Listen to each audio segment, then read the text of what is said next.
Here we are back with another one, and today with a beast of a board.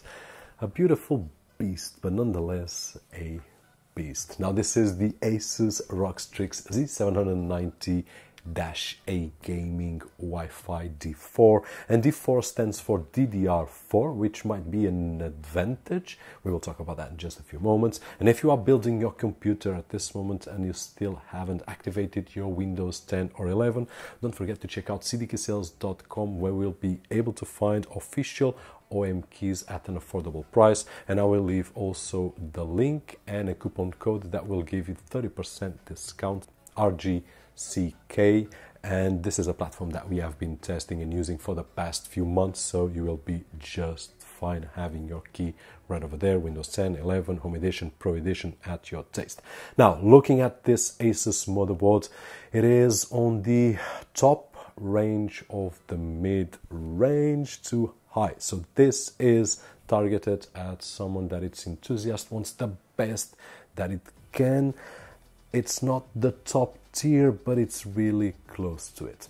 Now, let's talk about DDR4, which is one of the things that is an advantage right over here, because we can just use the memories that we have from our older setup, so we can save some money right over there if you find that useful.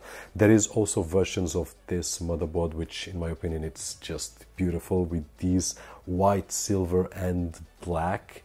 There is also a DDR5 version, all in black if I'm not mistaken. I did not find this color scheme with DDR4, but I will leave a link down below so that you can check all that. And in my opinion, it might be an advantage taking our DDR4 memory that we have and save some money and have this motherboard running, which will overclock the memory up to 5333 megahertz. Not bad at all. Now the coolers and the dissipators look really awesome. They are well constructed, and then they have this aggressive design, which in my opinion looks really awesome. It has, as we can see right over here, 4 slots for M.2 Nvme SSDs, PCI 4.0, which means that we will be able to use SSDs that will ramp up to 8,000 megabytes per second reads and on writes. Now, the maximum that I could achieve so far was 7,000 and something with the Sabre and Rocket Plus, which are the fastest at this moment still. But as you can see, you have a lot of choices right over here. And when I mean that this board is targeted at enthusiasts, there are other boards on the ASUS lineup that don't have as many slots for M.2, don't have a PCI 5.0. This one is ready for RTX next generation 4000 series and AMD equivalent. So we are talking about top tier components, top tier motherboard with all these. It also has an interesting button right over here, which is this one. It will help us to remove the GPU. And if you have removed GPUs and inserted, you know, sometimes it's really annoying to put our fingers there. Here, just a press of a button and bam, there we go. I would suggest on this setup probably an i5 13600K, which is a CPU that we can overclock.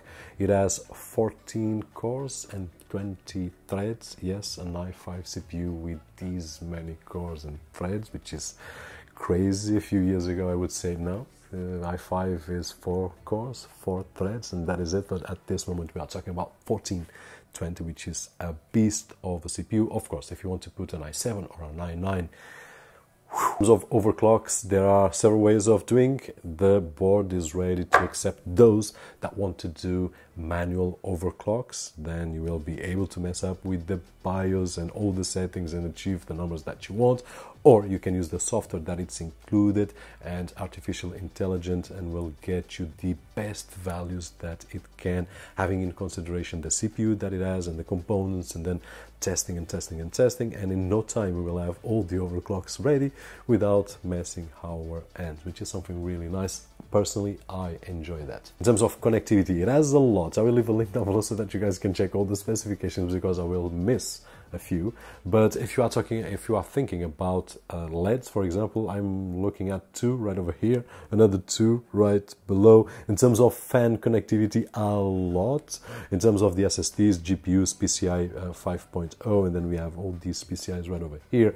In the back, we have a lot of connectivity as well. One HDMI, one display port, two USBs 2.0, yes, we still use them, 4 USB 3.2 generation 1, 3 USBs 3.2 generation 2, 1 USB 3.2 generation 2.2, USB Type-C, 1 Ethernet 2.5 gigabits, Wi-Fi 6E, and the audio connectivity. So yes, this is a beast of a board that looks and acts awesome.